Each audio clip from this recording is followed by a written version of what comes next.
നേപ്പിൾസിലെത്തിയിട്ട് രണ്ടാമത്തെ ദിവസമായി ഇന്ന് വളരെയധികം ഉത്സാഹത്തോടെ ഞങ്ങൾ ഇറ്റലിയിലെ ടൂറിസ്റ്റുകളുടെ സ്വപ്നഭൂമിയായ ഒരു സ്ഥലത്തേക്കാണ് പോണത്.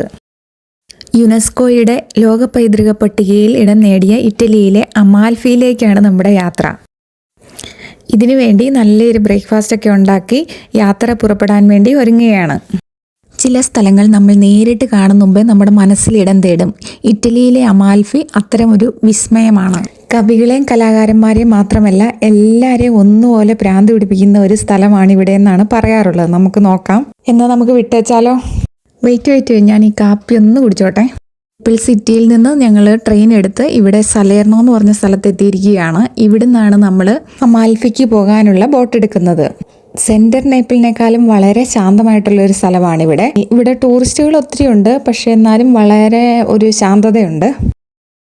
ഇന്നത്തെ ദിവസം ഈ സലേർണോയിൽ തന്നെ സ്റ്റേ ചെയ്താലോ എന്ന് വരെ തോന്നിപ്പോകുന്നുണ്ട്. അത്രയ്ക്കും മനോഹരമാണ് ഈ കടൽ തീരവും പരിസരവും.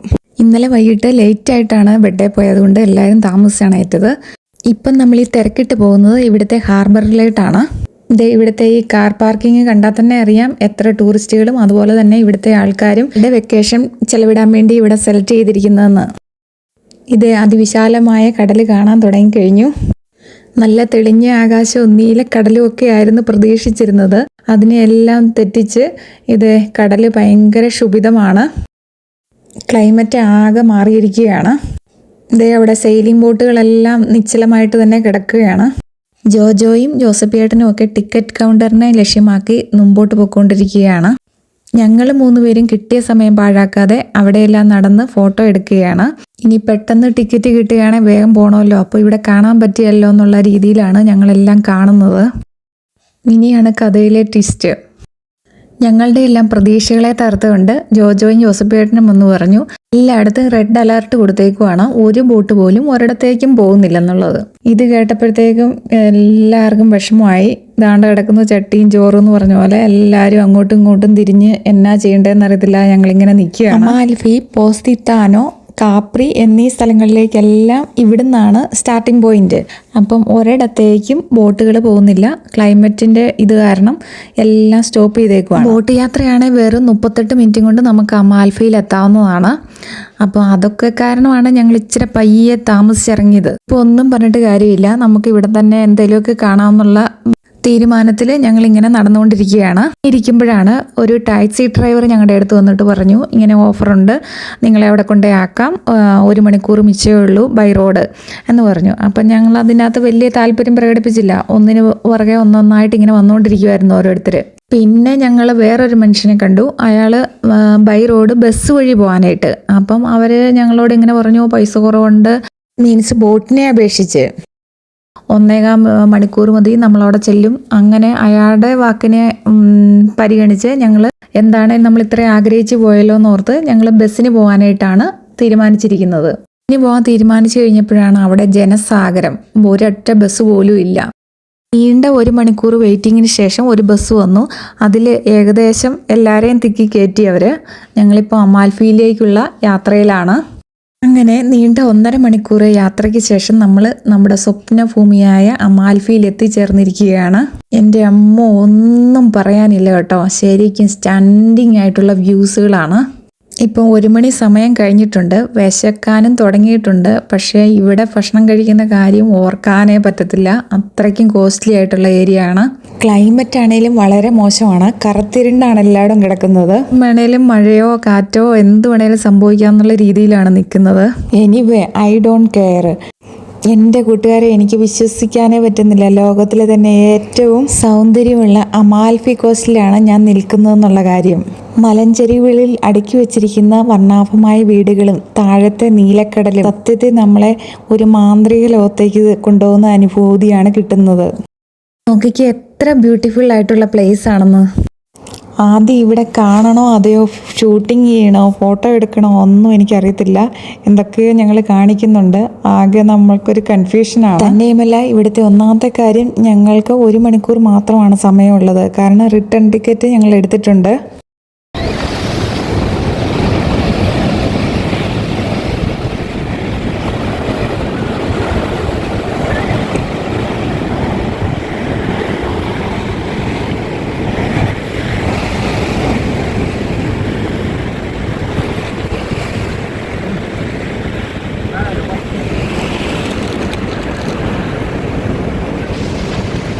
ദേ കടലിൻ്റെ അവസ്ഥ നിങ്ങൾ കണ്ടല്ലോ, ഭയങ്കര കുലുഷിതമായിട്ട് ഇങ്ങനെ ടൂർബുലൻ്റ് ആയിട്ട് നിൽക്കുകയാണ്. അതുകൊണ്ട് അധികം വിസിറ്റേഴ്സ് ആരും അങ്ങോട്ട് പോകുന്നേ ഇല്ല. ഇത്രയും കഷ്ടപ്പെട്ട് ഇവിടെ വന്നതല്ലേ എന്ന് ഓർത്ത് അവിടം വരെ ഒന്ന് പോവുകയാണ്.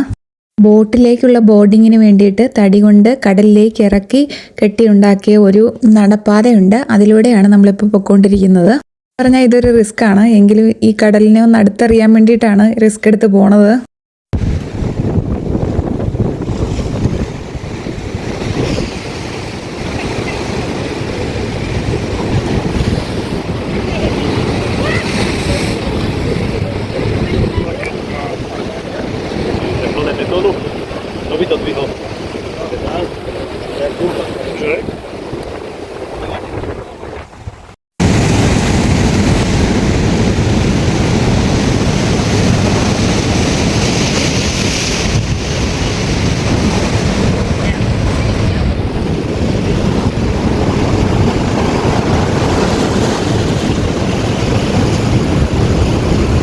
ഇപ്പോൾ നിങ്ങൾക്ക് ഇവിടുത്തെ അവസ്ഥ ഏകദേശം മനസ്സിലായിട്ടുണ്ടല്ലോ അല്ലേ? ജൂവലിൻ്റെ തലമുടിയെല്ലാം നനഞ്ഞു കുളിച്ചുപോയി. കാരണം വലിയ തിരമാല ഇങ്ങോട്ട് വരുമ്പോൾ നമ്മൾ ആ സൈഡിലാണ് നിൽക്കുന്നതെങ്കിൽ മൊത്തം കുളിച്ചു പോവും. തിരമാല വരുന്നതിൻ്റെ ഒരു ഫ്രീക്വൻസി ഏകദേശം മനസ്സിലാക്കിയാണ് ഫോട്ടോ എടുക്കാനായിട്ട് ഓരോ സൈഡിലേക്ക് പോണത്. ഈ കടലിന് അഭിമുഖമായി നിൽക്കുന്ന മലഞ്ചെരിവുകളിൽ മുഴുവൻ നാരങ്ങാത്തോട്ടവും ഓറഞ്ച് തോട്ടങ്ങളും ഒക്കെയാണ്. തൊപ്പിയും സൺഗ്ലാസും ഒക്കെ ശരിക്ക് പിടിച്ചില്ലെങ്കിൽ അടുത്ത കാറ്റിന് ഒന്നെങ്കിൽ തിരമാല കൊണ്ടുപോകും, അല്ലെങ്കിൽ അടുത്തുള്ള നാരങ്ങാത്തോട്ടത്തിൽ പോയി തപ്പിയെടുക്കേണ്ടി വരും.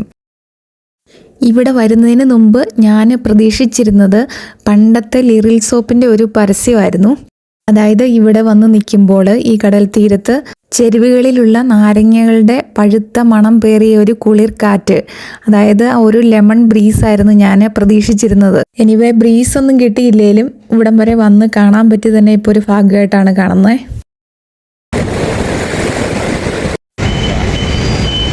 എന്നിട്ട് സംഗതി വഷളാകുന്നത് കാരണം ഞങ്ങൾ ടെർമിനലിൻ്റെ അടുത്തേക്ക് വന്നിരിക്കുകയാണ്.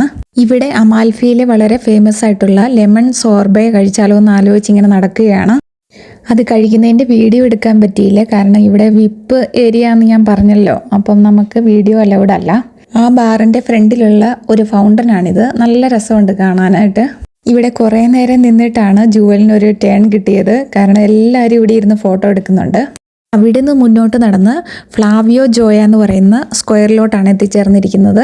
ഇനി കൂടുതലൊന്നും ഇവിടുന്ന് കാണാൻ സാധിക്കുമെന്ന് എനിക്ക് തോന്നുന്നില്ല, കാരണം ക്ലൈമറ്റ് വളരെ മോശമായിക്കൊണ്ടിരിക്കുകയാണ്. തന്നെയുമല്ല ഇപ്പോൾ ഒരു ബസ്സാണെങ്കിൽ പോകാനായിട്ട് ഇങ്ങനെ റെഡി ആയിട്ട് നിൽക്കുവാണ്. അങ്ങനെ ഞങ്ങൾ മനസ്സോടെ അമാൽഫി എന്ന് പറയുന്ന ഈ വിസ്മയ ലോകത്ത് നിന്ന് തിരിച്ചു പോരാനായിട്ട് നിർബന്ധിതരാകുകയാണ്. എനിക്ക് മാത്രമല്ല പിള്ളേർക്കും ആർക്കും തന്നെ ഒരു താല്പര്യവുമില്ല. പിന്നെ ഫോഴ്സ്ഫുള്ളി ഞങ്ങൾ തിരിച്ചു കയറുകയാണ് ബസ്സിലോട്ട്. അമാൽഫി കോസ്റ്റിനോട് ബൈ പറഞ്ഞ് ബസ് നീങ്ങിക്കൊണ്ടിരിക്കുകയാണ്. ഇനിയുള്ള കാഴ്ചകളൊക്കെ ഞാൻ ബസ്സിൽ ഇരുന്നു കൊണ്ട് ഷൂട്ട് ചെയ്തതാണ്, അതുകൊണ്ട് ക്ലാരിറ്റി കുറവുണ്ട്. ബസ്സിൻ്റെ ചില്ല് നല്ല ക്ലിയർ അല്ലായിരുന്നു. ലോകത്തിലെ തന്നെ ഏറ്റവും മനോഹരവും അതേസമയം സാഹസികമായ റോഡുകളിലൊന്നാണ് ഈ അമാൽഫി തീരത്തുള്ളത്. കുത്തനെയുള്ള മലഞ്ചെരുവുകൾ വെട്ടിപ്പൊട്ടിച്ചുണ്ടാക്കിയ ഇടുങ്ങിയ വളവും തിരിവുകളോടും കൂടിയുള്ള ഈ റോഡ് യാത്ര ശരിക്കും ഒരു വല്ലാത്ത ഫീലിംഗ് ആണ് തരുന്നത് കേട്ടോ.